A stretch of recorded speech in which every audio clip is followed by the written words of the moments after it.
Sir, நமக்கு கண்ணு, காது, கை, காலெல்லாம் ரெண்டு ரெண்டு இருக்கு. ஆனா வாய் மட்டும் ஒண்ணே ஒண்ணு இருக்கு சார்.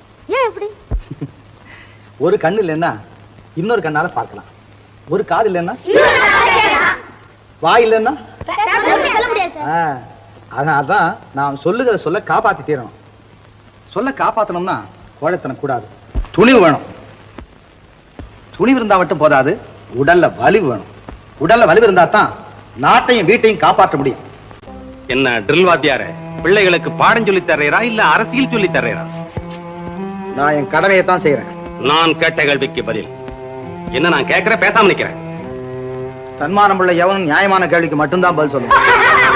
மனதுக்கு மட்டும் பயந்து விடு, மானத்தை உடலில் கலந்து விடு, இருக்கின்ற வரையில் வாழ்ந்து விடு, இரண்டினில் ஒன்று பார்த்து விடு.